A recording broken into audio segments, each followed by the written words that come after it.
Viral narasi delegasi Amerika Serikat membuang semua barang-barang dari Cina sebelum menaiki pesawat. Sejumlah barang yang dibuang termasuk semua hadiah, lencana, barang elektronik, hingga souvenir. Narasi itu diunggah oleh jurnalis koresponden New York Post untuk Gedung Putih Emily Godin melalui akun X miliknya pada Jumat 15 Mei. Dalam unggahannya, ia mengatakan bahwa semua barang yang diberikan pejabat Cina selama kunjungan kenegaraan dibuang oleh staf Amerika Serikat. Barang-barang tersebut dilarang memasuki pesawat Air Force One sebelum meninggalkan Beijing. Tim pers Gedung Putih membenarkan laporan tersebut, namun mereka mengklarifikasi terkait barang-barang yang dibuang itu. Tim Gedung Putih mengatakan bahwa barang-barang yang dibuang berupa kartu pers, ponsel sekali pakai yang dibagikan kepada staf Gedung Putih selama di Cina, serta PIN delegasi. Meskipun Presiden Amerika Serikat Donald Trump dan Presiden Cina Xi Jinping terlihat ramah di depan kamera, ternyata hubungan tim pers dan tim keamanan kedua negara tersebut jauh lebih tegang.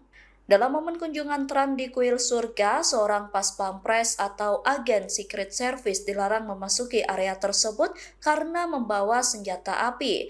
Padahal membawa senjata api merupakan prosedur standar di bawah protokol keamanan Presiden Amerika Serikat.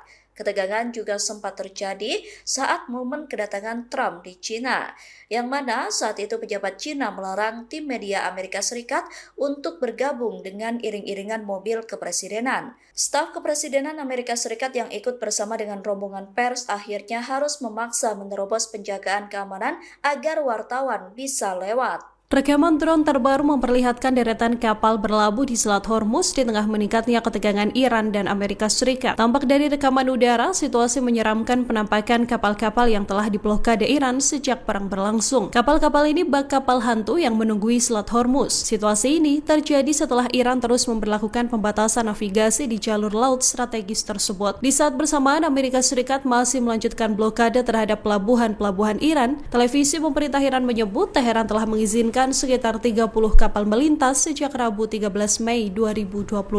Menteri Luar Negeri Iran Abbas Araghchi juga menegaskan Selat Hormuz tetap dibuka untuk pelayaran komersil, namun Iran meminta seluruh kapal bekerja sama dengan angkatan laut mereka saat melintas di kawasan tersebut. Sementara itu, Presiden Amerika Serikat Donald Trump menyatakan blokade terhadap pelabuhan Iran akan terus dilanjutkan. Trump bahkan menyebut tekanan terhadap jalur perdagangan Iran sebagai langkah yang sangat efektif. Ketegangan memuncak setelah Amerika Serikat dan Israel melancarkan serangan terhadap Iran pada 28 Februari lalu. Konflik tersebut kemudian memicu pembicaraan gencatan senjata di Islamabad, namun negosiasi berakhir tanpa kesepakatan. Kini Selat Hormuz kembali menjadi titik panas konflik Timur Tengah di tengah ancaman gangguan jalur perdagangan energi dunia.